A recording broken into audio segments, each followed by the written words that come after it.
So you've just picked up a Steam Deck or you were gifted one for Christmas. You're staring at the Steam store, absolutely paralyzed by choice. I was there once, so I figured I'd make this video to help you get out of your choice paralysis and into easy to pick up games to get you actually playing the Steam Deck. The list probably works well for other PC handhelds or the Switch 2, but I don't have any of those, so your mileage may vary there. Anyways, 2025 was the year of the roguelike for me personally. Before I acquired a Steam Deck, I never really thought much about this genre. The style didn't really appeal to me, or so I thought, but when I did pick up a Steam Deck, roguelikes were all over the best games to get list, so I figured, what the hell, I'll try it, and I started out with Balatro, and oh man, I was instantly hooked.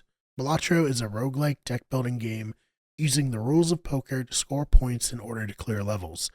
Every couple of levels, you're met with a blind that serves as a challenge for you to overcome. Some of these include not being able to play cards of a certain suit, or not being able to play previously played hands like flushes or straights. Along the way, you'll get power-ups and cards called jokers, which add modifiers to your hands, and additional cards to add to your deck to complete your runs. The first time you actually clear a run, it's such a great feeling.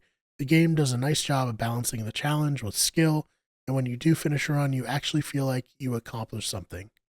Next up is Vampire Survivors. It's listed as a roguelike shoot 'em up, but honestly, Vampire Survivors has become so influential that it's kind of carved out its own subgenre called Survivor-likes.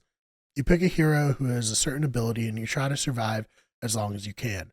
Along the way, you get other various abilities, and it sounds simple, but there are so many different builds that you can make that it has a huge depth to it. And the more you play, the more characters and levels you unlock, and it feels like you're really progressing.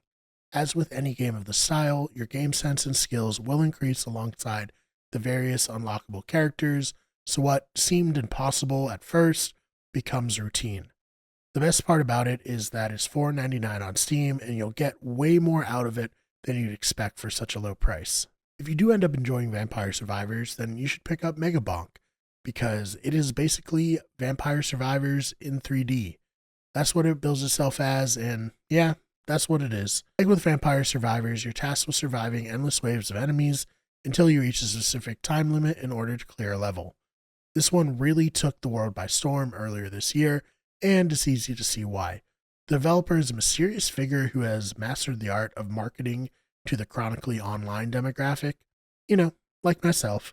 You'll find yourself saying you're going to hop on for a run or two, and then discover that you somehow lost an entire night to it. Broato is about a potato stranded on an alien planet. The potato has to fight off waves of aliens and stay alive long enough to be evacuated. Of all the roguelikes I've included in this video, this one gives me the biggest challenge, which is why I haven't done a dedicated video on it yet. I think it's the fact that the levels are so small. You're just in like this small box. With other roguelikes, you can get away from your enemies if you really need to, but on the higher rounds in Broato, one wrong move and you end up backed into a corner and become a baked potato. Get it? Because he's cooked. Alright, anyways, moving on. Noobs Are Coming is a roguelike that I've spent the least amount of time with so far, but it's good enough that I decided to include it on this list. Like with Broato, you're stuck in a small space as you assume the role of a dungeon boss fighting off waves of players attempting to take you down. I really love this inversion of just video games in general. Usually you're fighting the boss, this time you are the boss. The game brings a lot of humor to the scene with text lines for the adventurers saying things like, "We need a tank," or "I need healing." It's a bit easier than Broato, but still offers players with many hours of gameplay and a good depth. Finally, my absolute favorite roguelike of the year has to be Ball X Pit, or Ball Pit. I don't know, it's definitely one of those. This game is a roguelike brick breaker with a city management game added on. Each run you'll attempt to clear levels by breaking bricks, but in between you'll have to manage your city, creating a home base that gives you resources to aid in your next run. This game hooked me so hard. Not only is the roguelike section addicting, but the managing the city aspect added another layer, causing me to stick around. There are so many times that I was ready to call it a night, but I realized that if I do one more run, I could then harvest a little bit more of a certain resource, and that resource can then be used to construct a building, that would make my runs easier, so on, so forth. It was, I don't want to say a vicious cycle, but certainly a cycle that kept me engaged.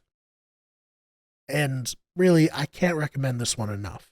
If there is a Wicked Good Everything Best Roguelike Award, then this would be my pick.